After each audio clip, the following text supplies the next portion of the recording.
Garrett Southgate was getting past his English manager, and the man asked him how they feel, and he said, I guess we all want to be loved. And I just thought, to me, coaching philosophy is a kind of a phrase that's kind of made, it's soft, and I like to make it very practical and simple, because I think everything comes from there. Your work should be a product of your own conclusions, not an imitation of somebody else. So I'm open to simplify this thing, break it down, make it practical, put it back together, and show how you can deliver authentic work. That's really it. Coaching is not about copying someone else. It's not about trying to be a nice person or this kind of stuff. It's just about being the best version of yourself. That's all it is. Players are going to like you at your best. I'm fairly sure of that, Okay, this is me. I'm from Galway. I came over the road last night. My work title has changed a lot. Currently it's a performance coach. I don't really know what that means. I created a framework. I write books. I'm trying to get out of that, but that's something that's just kind of in me. My 10th book coming out this week. I'm interested in this thing called philosophy practice. Okay? When I work with things, I try to simplify without oversimplifying. Coaching is quite intuitive. It's not rocket science. And try to make things from a common sense perspective. And I always say, whenever there's people, they're doing something, that's called performance. Wherever there's performance, it can influence that, and that's called coaching. So that's today what I'd like to do is look at things you could consider for a philosophy. I'd like us to look at how you could use this philosophy as a kind of source code to build your curriculum of work, and then how you could learn as you go and deliver ultimately, because it is, talk doesn't build a wall, you have to do it. Okay? Here, take what you like, throw away what you don't like, and bring your own stuff. Bruce Lee was a great philosopher. Okay. I created a thing called a Carver framework, and in the middle of it there was a V, two V's, and basically that was your philosophy. I'm going to show you that little element, then I'll show you my own, and then we'll break it out into different coaches. So your values would sit at the center of it. Having a vision for yourself, what type of coach do you want to be? Very ordinary stuff. Couldn't be any more ordinary. What do you want? What qualities do you want in a player? What do you want to develop? What is a team? Peter, what is a Peter Casey team like? Tell me the words you want associated. My father was a carpenter, right? And he knew nothing about sport, but I would always love to bring him to games to say, what did you see? I used to call it the blind man. He hadn't a clue what he was looking for, but I was often interested to see what would he say. Your coaching team, when you think you're a coaching team, how do you want them to operate? How do you want them to feel? What's that sense you want from you together? The style of play. How do you see your team playing? Words. A motive state. Do you want them playing with what? Courage, joy, fear? I don't know. How do you want them to play? How do you want them to feel? And then, what is success? How do we know for success? What is winning for you? And having language around it. Jared Burns is talking about winning the dressing room, having lost. And then, when you get all that right, then you just design sessions. That's all we do. It's as simple as that. You have design sessions that will create that thing that you want over time. I'm going to show you my breakdown of that, and then I'm going to show you lots of coaches. In my talk, I try and do three things. I try and educate a little bit if I can, try and inspire a little bit, and I try to entertain. So I want you to sit back, relax, and enjoy it. For me, respect of others creates loyalty. If I respect you, there's a great chance that you respect me. Paddy. Come on. Okay? Effort is the heartbeat of achievement.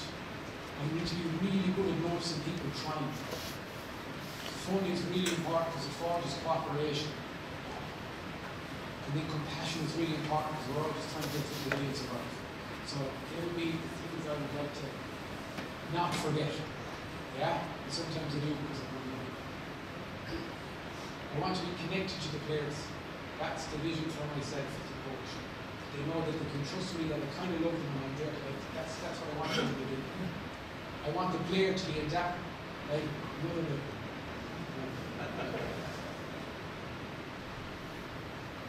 You're too nice to them, let's stand this drop. Water, for me, the clear is water. Adaptable. Water can flow and can crash it, but when you take it, it becomes a tea. When you freeze it, it becomes ice. Take it out, it thaws again. Highly adaptable. For me, the team is united, strong, and adaptable. Unity, task and social cohesion. Strong mentally, physically, technically, tactically, and adaptable means we can play the game any way we want. If you want to be nice, great, if you want to fine, play it whatever way.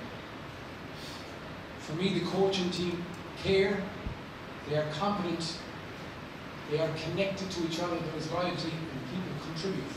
So that's how I see a coaching team. They care, they're competent at something, sending text messages, giving out jerseys, something of competency, they all have different skills. One-to-one coaching, group coaching. We are connected, there is loyalty, and everybody contributes a little bit what you have. That's how I look at a coaching team. For me, the style of play with the ball, I want it to be unpredictable. I want us to play with power, pace, penetration, and progression. If one has to do, don't choose to progress the ball. That's the style of play I see. I want them to play with courage and joy. That is the absence of fear. I want them to commit to what they do. Their language will reflect all of this. It's best I can all the time. There are no mistakes. We either committed or we didn't. I'm trying to turn down that inner voice all the time. Just commit. Then for me, success is they come, they stay coming, and they say thank you. That's as simple as that. I know it's going okay. I'm being fine if they're coming. If they stay coming and they say thank you. And then Charlton's on about winning. So you have to have the language around winning. Phrase winning isn't everything, but trying to win is. Yeah? There's a poem that says, giving all it seems to be is not so far from victory. So then you say, did we give it all? If we did, fine. Did we try to win? Fine. That's what happens when you lose. That's the philosophy. That's mine. I'm going to pull what I've talked about apart, and then I'm going to try and put it back together best I can. Simplicity is the highest form of complexity. But it is a simplicity this side of complexity. A lot of people confuse simplifying things with oversimplifying it. Better the person is at something, often the more simpler it seems. They just have the answers. But it's not an oversimplification. It's they've thought about it and looked at it in so many ways that they say this is it. And then I think a lot of the time that this is the greatest enemy of this isn't that you don't really want to know, it's that you might think you know. Yeah? It's the illusion of knowledge. Now what I'm going to do now is I'm going to move this on and show a lot of videos, a lot of coaches talking about this philosophy and pull it together. Right? But ultimately this is a question we're all trying to really answer. Okay? Gilbert and Oak's mental skills course in New Zealand. How can we be leaders worth following? We deliver work worth doing and culture worth contributing. That's the question. Okay, Pete Carroll, Golden State Warriors, was retiring, and a journalist asked him, he said, what advice, you'll hear it now in a minute, he said, what advice would you give to the next guy coming in? And he said, well, he basically said, I give you the same advice as I give anyone doing anything. Because coaching is principle based, everything is just principles. So we'll see what he says, then we'll take a look at it. And this is the way I'm going to flow the whole thing. It's a minute. So attention is the new goal, they say. So try your best to listen for a minute. What would be your advice for anybody who comes in and sits and saying, you want to tell next how to win? Yeah, well, it wouldn't matter whether it's football or whatever. To me, the essence of being as good as you can be is you got to figure out who you are. And you got to figure out that in a relentless effort to try and get clear about what's important to you, what uncompromising principles do you stand by, what makes you who you are, so that if you don't go through that process, you don't do the self-discovery, then you don't have an opportunity to be your best, because you don't know who you are yet. And so it's really hard for our young guys because they're just figuring it out. But as they come through our time, the 10 to 25, we see the development. But for anybody, you have to understand what kind of player you are, you have to understand what kind of coach you are, you have to understand what kind of person you are, what kind of dad you are, all the way down the line. To maximize your authenticity and be connected to that true essence of who you are. That's what's crucial. Without that, You're going to be sometimes, and you're going to be sometimes. That's why,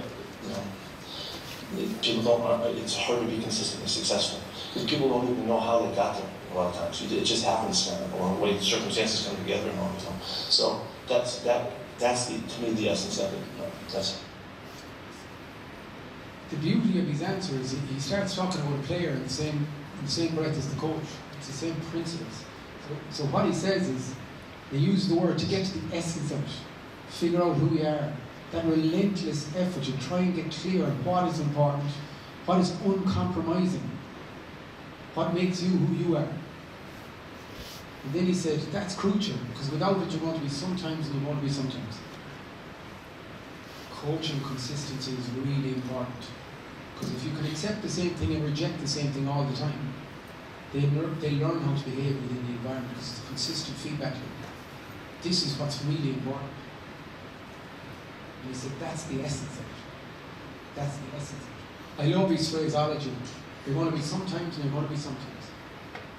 So we're just going to break it apart now and show other coaches how they would have broke their philosophy, how they explained their philosophy, stuff like that, okay?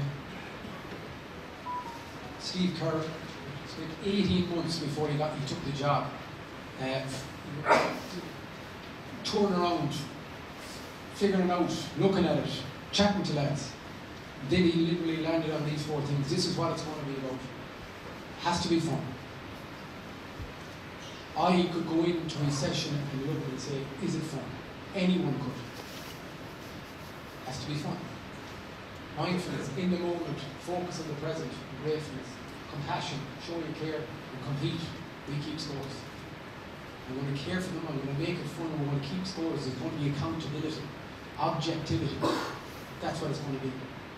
And if I get that right, in most days, from it will emerge these behaviours that I want, stuff like that. They are his values. A vision for yourself as a coach. Dean Smith was a basketball coach in North Carolina. He said, I'm part of benevolent dictator and I'm part of servant to the players.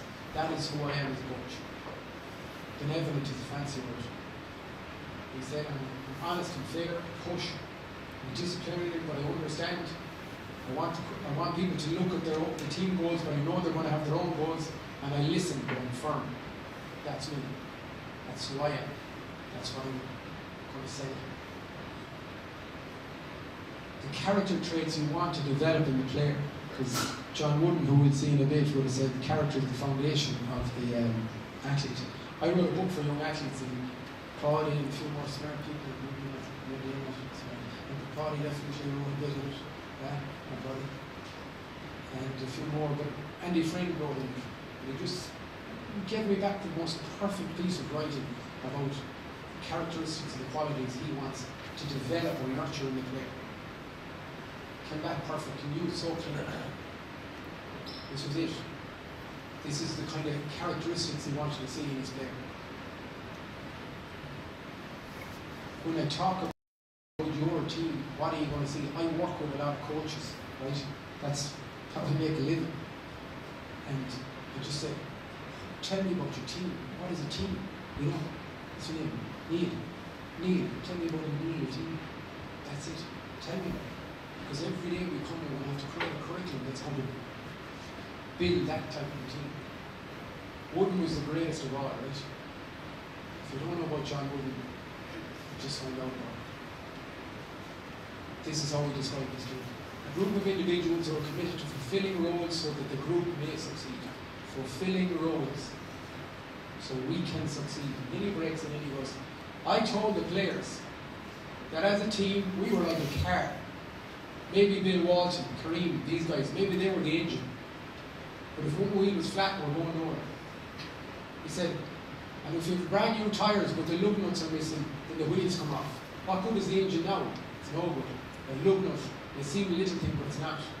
There are roles that each person and everyone must play. We may aspire to have a bigger role, or we may want to be more important than we currently are. But we cannot achieve that until we show that we are able to fulfill the role we are assigned.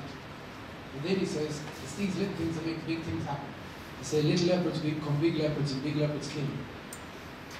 The big engine is no good to work the little things when they're done properly. That was his team. So So every time he's talking about his team, he's explaining his decisions, his choices. That's it. And he can be really consistent in articulating, because our words create images and images create actions. That was Vern Gambetta, he's a mentor of mine. He's 75 years old. Our ability to move pictures into players' heads. They can only do what's in their head, not what's in our head. So our ability to articulate our thoughts and what we want to achieve is really important. Success. How do we know if we're successful or not? Wooden would have created the pyramid of success. Industrialists and enthusiasm were at the bottom. But his kind of definition of success, which is peace of mind, which is a direct result of being as good as you could be, basically. That's what he talked about when he talked about success. And he thought of success. Very consistent. These are the cornerstones leading up to this. This is our curriculum. Really simple. This is Dawn Staley. She's a basketball coach. She said, success for me is teaching life skills and leadership and teamwork and resilience and empower my players to be better. People, better players. Very clear, very simple, very straightforward, not rocket science. Style of play. Sometimes in coach education we become too soft and we become too watery about being nice to people and all that stuff, and it is important. Can't have it really on this way, sorry. Told him I needed a Gareth Brooks headset, but did not. The game is really, really important. The precision, the detail, the way you teach the game. Yeah, that's really important. So you gotta, I always say, if you want students of the game, you have to be somewhat of a professor. Yeah? How can you grab their attention, captivate their attention, hold their attention, guide their attention? Yeah? It's really important. So, how do we play the game? What's his name again, people? Rene Eulenstein. Okay. Coach Ferguson. Man United when they're going well. It's a video. Tomorrow morning. Play it. Ferguson, set him down, you see what happens here. He said, this is the way it's played, this is the way we play here. But Alex Ferguson, never forget it, when he promoted me to first team coach, he had a flip chart board, and in the flip chart for 3 pages, he explained to me exactly how he wanted Man United to play, from a defensive point of view, from a transition point of view, and then the set pieces were a different chapter, but then he said, this is the most important one, he came to the last page. And he says, this is how I want United to attack. Pace, power, penetration, and predictability. Those 4 things. And I want you to instill that in that team every single day, no matter what you do. Whether it's a shooting exercise, a conditioning game, a possession game, an 11v11, those are the things I want to see. And if you go back to when United were at their best, that's what you saw. Pace, power, penetration, and predictability. He said, I want you to instill that in the team every single day. When I see them attack, I see them doing 4 things. Pace, power, penetration, and predictability. And then it's figure it out, coach. And if your drills, games, I'm not a snob when it comes to that stuff, if they don't have it, it's not right. It's not right. If I see guys receiving the ball on their heels, or if I see us tipping around, it's not right. It's not going to get us where we need to go. It's that simple. Obviously, it's that complex too. Dean Smith, very simple phraseology. We play hard, we play smart, we play together. Hard is this, smart is that, together is that. Create a curriculum, a base of core games, core stuff, whatever it is, and work from there. Variety is nice, but sometimes it's for the weak. Yeah? Don't come up with a load of new games every day that they have to figure out, oh, what are we meant to be doing here? I don't know what we're meant to be doing. Come up with the best games and repeat them. Let them learn the games. Because you want application, intensity, clarity when they're playing. You don't want them trying to figure out the rules as they play. Because you will not get the level of application you want. Create a base layer of games that they know. And then you're playing this game. We're on in 5, we're on in 4, we're on in 3, go. That's how you can get intensity application and all the stuff you need to learn. Learning happens on the edge. Yeah? When there's technical breakdown, that's where it happens. Obviously, you know this guy. So this is what he says. But more about what he says, the language he keeps coming back to, just perhaps listen. To be active, don't wait what they do, the opponents, we decide what we want to do in our game, that is the main thing. And to do that, you have to have the ball. So you have to play with the ball. That I think is one of the keys of our game. So all our training session with the ball, we want to play and play and play and play. And after that, when we talk about defensive, is we have to regain the ball. And what we want to do is that is the big fundamental, so that's the big part of our idea. Let's try to play with the ball and run like an animals, everybody, to regain the ball and play again and play again and play again. Sometimes you can do a lot of passes, sometimes because the opponent making it comfortable, and they play, for example, when you have a team like plays so high and so intense, it's impossible because once you make 2 or 3 passes, you have to attack quick. When the team defend low block and just wait, you have more chances to make a lot of passes. It depends on that. But the essence is that is play. Always I believe the players want to play with the ball. I have to respect their desire, their wishes, and always we try to do it. This is the main thing. This is one of the keys of our game. These are the big fundamentals. The essence, the nucleus of it is always there. So then it becomes repetition, without repetition. If you understand skill acquisition, they talk about repetition without repetition.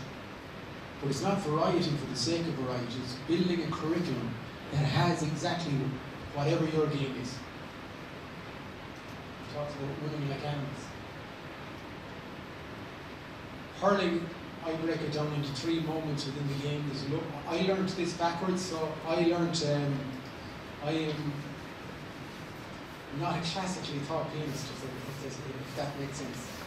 A lot of this stuff I kind of dreamed it up myself and along with other buddies, and then I realised, over here there's a world of academics, so actually I didn't have to dream it myself, they knew it. But anyways, when we were coming up with some of my buddies and coaching, we broke the game into 3 moments. We had it, we were with it, without it, or win it. Win, with, without. WWW. That was really simple. My game was hurling, right? And other games not. In each moment there were certain skills or tools we needed. They would create actions, yeah? There were certain systems where we could use the tools in a coordinated manner, which would create interactions. And then there were certain principles we could use which would help us see the world in the same way, read the whole situation. So without the ball, A2 would be attacking, yeah? They keep coaching points of that would be like a 5 Ds, delay, deny, dictate, delay, deny space, dispossess, develop, attack. I'm looking at your head position and I'm looking at your probably head here and your shuffle and your pivot. Okay?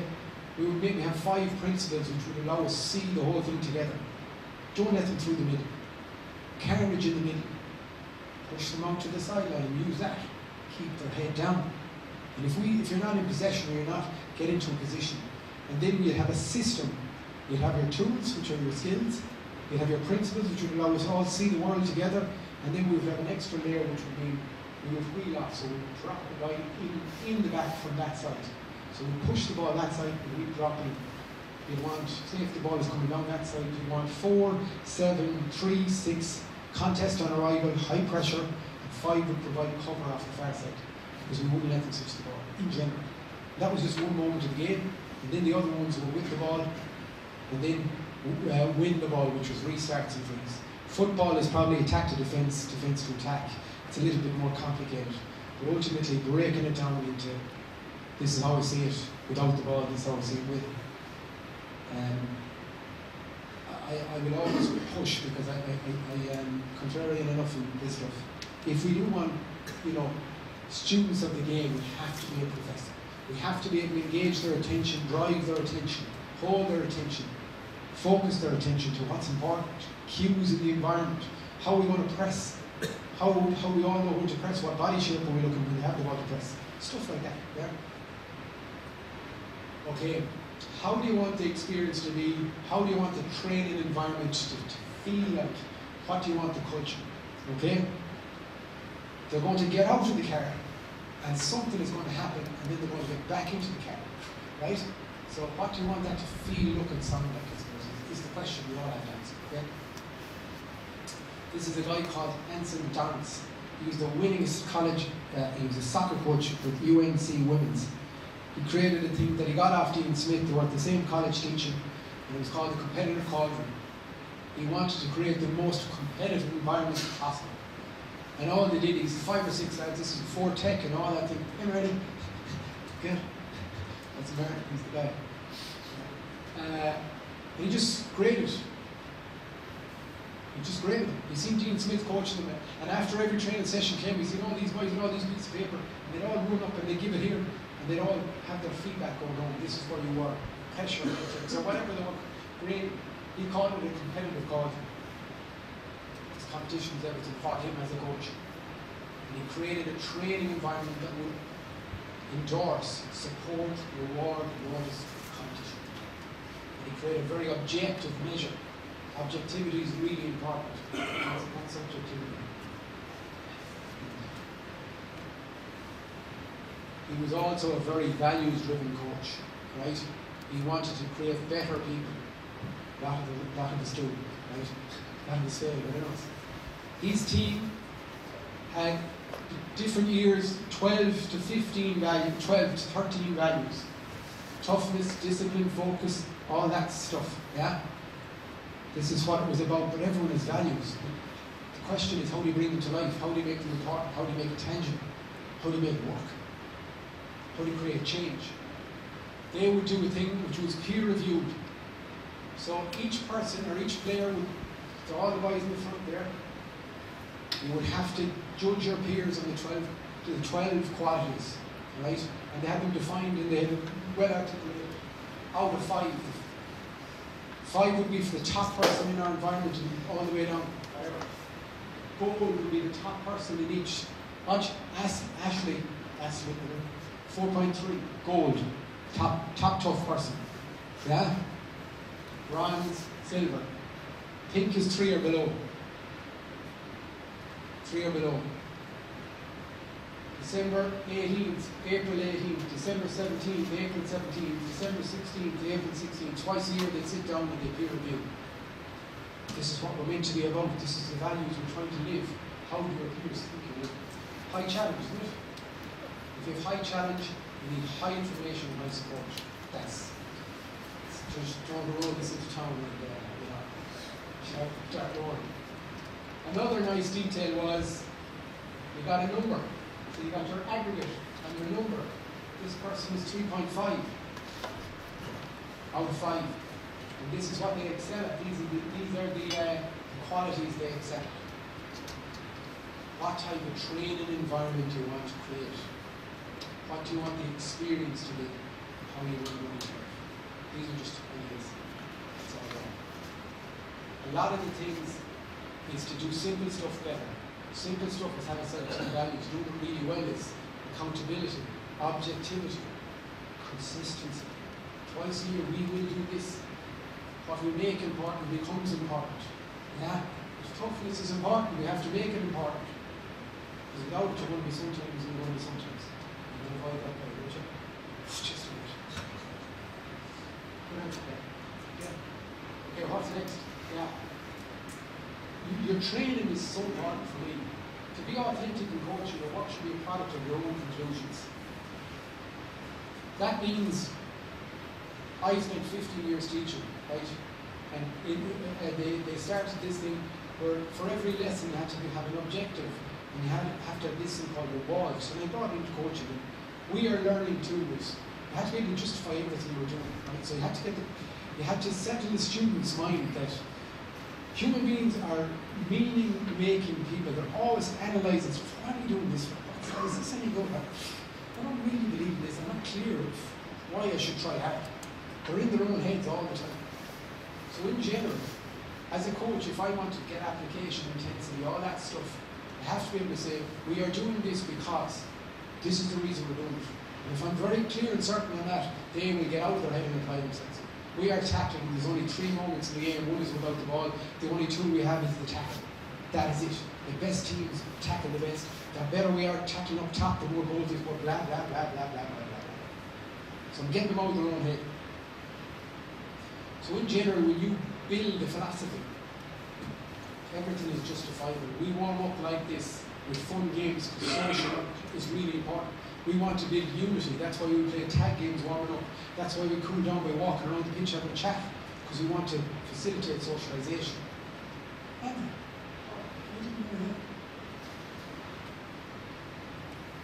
This, obviously, everybody comes in and takes things and they take them without understanding them. Christ, this is everything I want, is it? That's it. It is everything I want. It is defending, it is chasing. Yeah, it is working with 2s and 3s. I can manipulate the variables. I can make it small. I can make it time constrained. I can make 2 in the middle. I can make 5 in the middle. I can do whatever. It is the ticky-tacky. It is the change the point of attack. It is the progression if we make it bigger. Roger. 10 minutes. It's 4 minutes. Okay? And then obviously we have coaching skills, right? So, we all want players that are better at skills. What about us? What about our skills? What about the women? Planning, observation, questioning, right? Reinforcing, noticing the effort, noticing the head position being good, noticing the body shape opening in the tackle, whatever it is. Noticing him dictating which way the other player, so you can feed back really fast. Flexibility. Geez, I thought it was going to go different. And they're going to panic. No. Patience, giving them the space to learn. I always say, no, I've learned a lot to have a baby. Meaning to walk. He walked. He walked the day I wanted him to walk. You know, I walked the day he was ready to walk. That's it. Okay? Composure. What do you look like under pressure? We are literally, it's pressure. We are preparing players to perform under pressure. Example is the only way to teach. So what do we look like under pressure? Everybody panic. Got to keep your composure.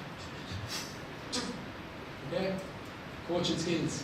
What are you weak at? We have all natural abilities and we have all kind of work-ons and weapons. Try and get better.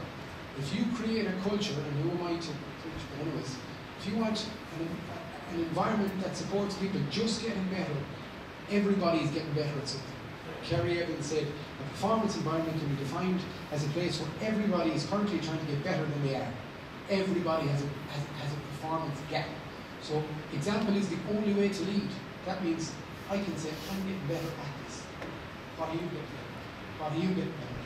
Then you have the worst player, technically, or whatever you want to call it, talking to the best player about, well, what are you working at to get better? And then within that emerge, in that behavior, in that environment, behavior is sure, no, just get better. Should be very easy, right? Pulling it all together. Okay? So there's a 4-minute video here, a guy called Raheem Morris. He's the Atlanta Falcons coach. He's taken them over, and they recorded his beginning of the year meeting. I would love, I'm not he's going to talk for about 4.5 minutes. If you have a piece of paper, see can you code what he's talking about. See can you break down exactly the layers he's going through in his philosophy. Just see can you. It's a good activity now, right? Trust me, it's a good activity because we've talked about having personal values. We're talking about the type of coach you want to be, the type of coaching team you want, how you see the game being played, what the qualities you want, all this jazz. What does it look like when it's pulled together? So 4 minutes, and it's on 1.5 party. You can speed these videos up now, it's unbelievable. So you get like 6 minutes for the price of 4.5. Okay? So he's talking faster than normal because we have it forward. Because we've only many minutes. I want to be world class in everything we do. And not just us. I'm talking about Terry. I'm talking about all hands on deck, all our coaches. I'm talking about Brian. I'm talking about Cal Smith. I'm talking about everybody across the board. It's building on the point. We want to be world class in everything we do. And I'm really going to put a whole hearted effort into doing it, right? We're going to identify some problems, and we're going to attack. We got a whole lot of things we're going to see around the league that's going to change, but I want to have a world class environment. What does that mean, man? Let's talk about the plan. Let's talk about the plan. It's going to be a team and a family environment. A team and a family environment. And I want all of you guys to be able to talk to me, communicate at a high level, and it's already started. I've got communication with Kirk Cousins, I got communication with Jesse Bates and what he's doing, Bijan Robinson, what's going on, what's happening in his life, all the people that we're talking about, everybody's important. Everybody's important. I don't care what you play, what you do for this organization, I want you to have that type of environment, that type of feeling with us.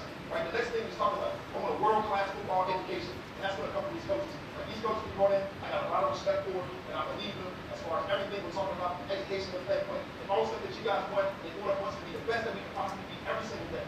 Right? Here's the other plan, personal development. Right? Personal development. What does that mean, man? Mental health is real. Right? We're going to attack this full blown and pull out. You need help, we're going to find ways to get for you. We need more loving part of this program, we need more digital part of this program, and we'll get everything we need. Whether it's just me talking to you, or with somebody talking to you professional level, we'll have all those things in place, and we'll get it in detail in our buildings, when we need them, why we need them, whatever the case may be. That's just what it is. And at the end of this thing, that's going to be community service. Right? There is no better example than Brady in the back of the room and what he's done for the city of Atlanta. Brady came out, turned into the superstar, and now he's all over the community. Boy got commercials, his mama got commercials. It is what it is, man. Right? We're going to be a part of this community, man. It's real. Right? That's what we got to be. That's what I want us to be. That's what I'm embracing. Right? We got awesome things out there right now. Right? Now, Bijan, you got to let this marketing department. Right? That's on you. Right? That's on you. Right? But I want to be community contributors, and that's very important too. We are building a world class for you, and you only. And you, the players. That's the most important thing too. That's what's going on right now, so you know. All right. Here it is, man. Another part of this thing. Let's start working on our identity. Right? Identity in these things like this comes about coaches say, but it don't really come to life until you turn the table. Cool! Young way, right? It don't come to life until you start working with stuff, you start doing yourself, right? But I want this to be competitive, I want this to be about tough, and I want this to be about physical football team. And let the results find out where they go. Let them land where they land. So if you put this stuff on paper, let that land where they land. You start in that whole line room. The next part of this thing, man, is the skill development and the teaching and the core of our coaching. And man, we're going to get everything out of every single player in here. I don't give a who you are. I'm going to find out what you can, how you can do it, and see if we can work in the National Football League on our team or somebody else. Like, that is my goal. Everybody in this room to collect a paycheck somewhere in the National Football League. It goes beyond the 11 conference that shield. Right? Let's find a way. Football is only the beginning. Right? That's just the beginning. Right? You can't just worry about football, man. It's all of us investing in you guys, investing in who we are, and how we're going to do it. Right? It starts in our relationships. It does. Right? We're building that right now with the coaches. Then we talk about the coaching staff and how we're going to do it, man, working together, and all of us, right? All hands on deck. We're working on our scout staff as Terry, man. We get together, we talk about the people we bring in, how we're going about our pregnancy plan, how we're going about our draft plan. Everybody's going to be a part of this thing. It's constant communication, it's collaboration, it's all the words the word is talking about. Right? This is the vision, this is what we sold, this is the plan. As players, now we're going to do. How close can we get in this room? How close can we become? How much further can we go? How much more of a leader can you be, AJ? How much more vocal can you be? How can we do it all together? How do we form these relationships between the weight and the run with grip? How do we do those things? We got to make that look different, right? The difference in the NFL is the people sitting in the seats. You guys make the difference. You guys change everything. You guys determine what. Nobody else. Not the outside world at all. The people in these seats, people sitting around this thing, we provide the help. That's what we do. We provide the help. We support at the highest level. And if we not, call us out. Just like we'll call you out if you're not playing right. That's what we about, right? As a team, right? We got this team going, right? Jesse want to win the Super Bowl. You cannot win it today. But you can certainly start working towards that. Definitely can. And this is what it's all for. Because I believe this in my whole heart and everything. Hustle, right? Hustle. It is the first thing that we have to do. It has to be our foundation. We got to outrun the South. Right? Let's be real. We got to outrun the South. We win the South. We go to the playoffs. You get the playoffs, you know what we're talking about. Guess what? Anything. Right? Hustling precedes everything. Is everybody with me? Bring it up there. So he meanders through the management team, the roles, how they're going to operate, how they want feedback, how they want accountability, what they're doing for the players, how he sees them playing, what is the foundations of that playing, what he wants the experience to be like, what the support is going to be, and then he says, "All about you." And he says, "My goal is to get you all a paycheck in this thing. Maybe it won't be here, maybe it'll be in another club." To me, the cycle of coaching improvement has to work here, and this is the big gap. I'll get a bit thick now, right? This is what most people don't have. They do not build a philosophy, and they make it up as they go along. They get an odd bit of a drill here, they lose a game, so they react like this. And it's just some of the times and some of the times, okay? And unfortunately, we can't find a better way than calling it a coaching philosophy. When I knew nothing, I called it building a coaching world, because it's just That's the only language I had at the time. As I learned more, I realised actually this was a coaching philosophy. From this, you plan your work, right? Then you work the plan, then you reflect on the plan of work, all this stuff we know, all this jargon. Then you feed forward what's important now, and then you refine.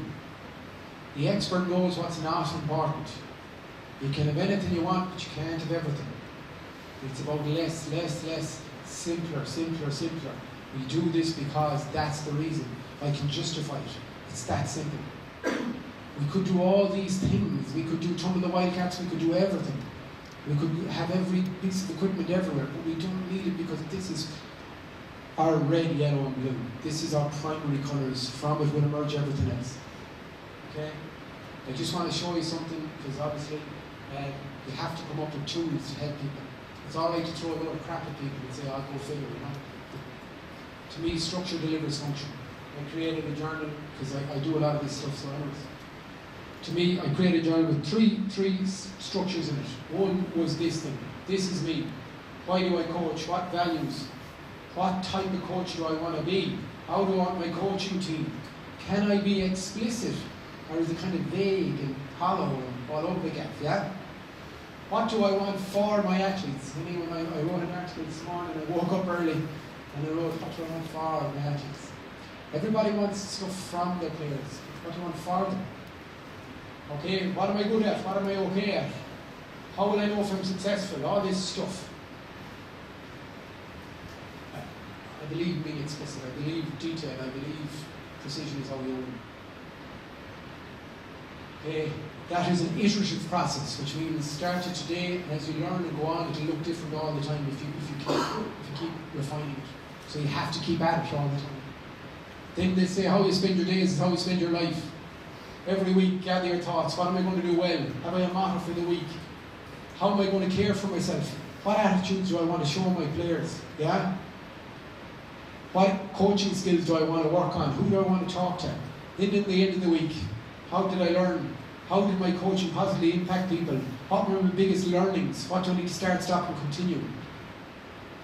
It's that constant cycle. And then, before training, ultimately, your job in training is to deliver your philosophy. There is content, but there are also skills. And you have to deliver the content really well. So, you can have anything you want, but you can't have everything. What do I want to do well in this session? What behaviours do I need? What coaching skills do I really need to improve on, to be intentional, blah, blah, blah. Okay? How do I want to influence the people? What are the core messages? Then after training, where was I on my skills? Blah, blah, blah. Okay, that's it. Okay? Finish with this, because if you've got nothing coming out of today, hopefully that's something else. It's not my fault. Simplest thing, what do you know for sure about coaching? I always say, Oprah Winfrey was the world's greatest talk show host, and she basically asked everything, what do you know for sure? I took it off her, and I said, what do you know for sure about coaching? And if you get that clear, 5, 4, 6, 8, 10 things you'll be fine. And go out every day and say, how did I get on? So this is what I would have pulled up after years of what I felt was the most important thing about coaching. And if I don't need anything else bar that. That's all I really need. That's what I know for sure about it. And after training, I could sit down and I could say to myself, well, where was I on that today? And it would be as simple as that. So they call them personal truths, or whatever you want to call it. Positive psychology is loads of language on this, and language is important. But this is just common sense. It is simplicity having come through with complexity. We could have anything, we could have a million things, but we choose to have these things. Unity. Every document I ever had has talks about unity. Make it as simple as you can, but most simpler. If you hear me say this, students, structure as function. I don't have to like them, but I have to love them. That I got from anyone who's chosen to come here has chosen not to go to Lee Modern, so that's a good decision. But this one is his. You know, he said, do you love me? Or do you like me? But you don't have to like them. So I said, every player has 3 questions you have to answer every day. Do you love me? Can I trust this person in front of me? Are they able to help me? It doesn't matter how good or bad they are, they all want to get back. That's really it. I would suggest build your own and will be fine. That's about it. I write a newsletter every week-ish. I do, yeah, but and I put my heart and soul into it, but it clears my thoughts. and I get very clear in my thinking on things. That red journal, I have a few of them there if anyone's interested, just a few of them over there. And I have a new book coming out Wednesday, which is a book on coaching philosophy, which I love. I don't get too attached to my work because I work so hard at it, you know, it's kind of like an out-of-the-world experience when it's finished in a few. But anyways, thanks, I don't know which more look at. How would I finish this paper? Sam? Moonwalk? Look at I'm just jumping down on my message. Philosophy, a coaching word is everything. Because then you can look at things and go, oh, I see that fits, I can take that. It gives you a framework to attach things on. And it gives you a bit of accountability. But I think respect is important. I really end up shouting at the moment. My communication, question, reason, backwards. Look, we should start talking. Thanks. Long live the revolution. Well done.